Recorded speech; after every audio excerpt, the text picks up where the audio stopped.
কেন শুলে চলবা কেন? আরে রাজার ঘোড়া বেইসা খাইছি, অহন রাজা আমারে খাবে না। তাহলে উপায়? তুমি তুমি ভাত রাঁধতেছিলা না? হ্যাঁ। আচ্ছা, এখনই বিপদের সময় তোমার খাওয়ানোর কথাই মনে পড়তাছে। আচ্ছা পিটুক তো তুমি। আরে না রে বাবা না, আর খাওয়ানোর কথা ভাবি না, অন্য মতলব আছে। তা ভাত ফুটছে? হ্যাঁ, টকবক কইরা ফুটতাছে। রাজা মশাইও ঘোড়ায় চইরা টকবক টকবক টকবক কইরা আসতেছে। এক্ষুনি আমারে ঠক বইলা শুলে চড়াবে। তুমি এক কাম করো, ভাতের হাড়িটারে শিলের ওপর রাখো আর উনানটা লুকাইয়া রাখো পিছনের দরজার বাইরে। কেন শিলের উপর রাখুন কেন? কেন কেন কইরো না তো, কানের সামনে ঘ্যান ঘ্যান ঘ্যান ঘ্যান। যা বলতেছি তাই করো, এখন বিপদের সময় বেশি কথা ভালো না। ভানু, এই ভানু, বলি এই হতস্তারা ভানু। এ কেডা রে? মহারাজ আইছেন, তার ঘোড়া কোথা?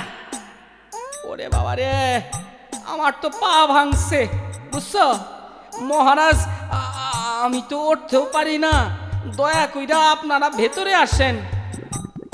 কি হে ভানু, আমার ঘোড়া কই?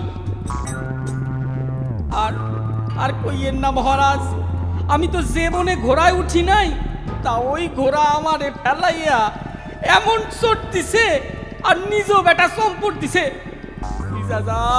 খুঁজা যাই পাই আর না, সেই থেকে আমি বিছানায়। আপনারে যে খবর দিমু তাও পারি নাই, আমারে ক্ষমা করেন মহারাজ। ঠিক আছে ঠিক আছে। আচ্ছা ভানু, শিলের উপরে ভাত ফোটে আগে তো দেখি নাই। আগে মহারাজ, এইটা হইল গিয়া জাদু শিল, এইটায় বসাইয়া রান্না হয়, উনানের প্রয়োজন নাই।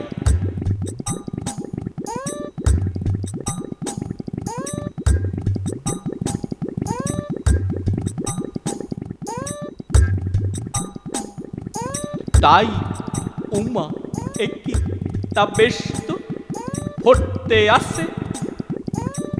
তুমি আমারে আর একটা জাদু শিল দিতে পারবা?